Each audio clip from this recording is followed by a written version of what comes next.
These experts argue that Johnson's device violated basic principles that govern how energy works in the universe. But Johnson had more than just claims and theories. Johnson filed patents, and supporters say some designs were granted legal protection. But he also reported bureaucratic reversals and delays. Patent offices employ scientists and engineers who review new inventions. Johnson also built working prototypes that people could see and test in person. The situation created a puzzle that divided experts into different camps. Some believed Johnson had discovered a new way to harness energy from magnetic fields. Others insisted his devices must have hidden energy sources or measurement errors. The debate continued because Johnson's motors appeared to challenge fundamental assumptions about how energy and motion work. This breakthrough technology promised to transform how people power their homes and businesses. Families could eliminate expensive monthly electric bills. Communities could become energy independent without building power plants or transmission lines. But Johnson's path to bringing this technology to market would prove far more treacherous than perfecting the physics. Johnson and his supporters reported that excitement about his magnetic motors quickly turned into problems that seemed to come from nowhere. According to Johnson's account, news about his energy breakthrough reached investors who wanted to fund mass production. That's when everything started going wrong in ways that felt too strange to be accidents. Johnson and his supporters reported changes in how his patent applications were handled. Reviewers who once moved his paperwork forward allegedly began creating long delays. They asked for additional tests and documentation that other inventors didn't need to provide. According to Johnson, he submitted the same technical details that got approval before, but now officials claim they needed months of extra review time. The delays stretched on without clear explanations. Then something even stranger allegedly happened.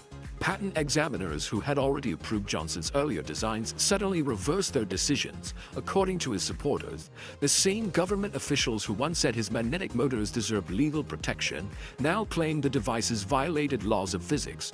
These weren't new reviewers learning about the technology for the first time. They were reportedly the exact same people who had studied Johnson's blueprints and given them official approval.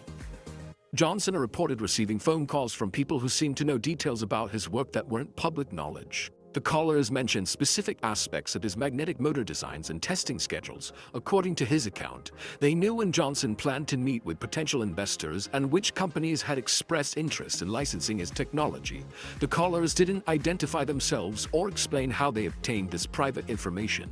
These mysterious contacts delivered warnings disguised as friendly advice. They suggested Johnson might want to reconsider bringing his magnetic motors to market. According to his supporters, they mentioned that revolutionary energy technologies often faced unexpected complications. The conversations felt like threats, even though the words stayed polite and indirect. Johnson understood he was being told to stop his commercial development efforts.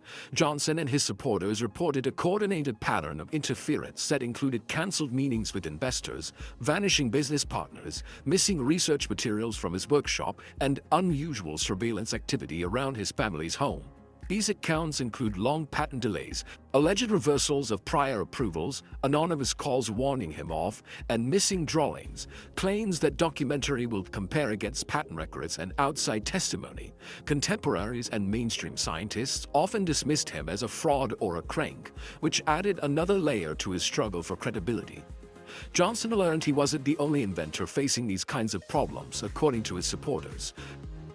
Other people working on breakthrough energy technologies reported similar experiences with patent interference, mysterious warnings, and funding disruption. The pattern suggested a coordinated effort to prevent revolutionary power generation devices from reaching consumers. Multiple inventors were dealing with the same types of obstacles at the same time.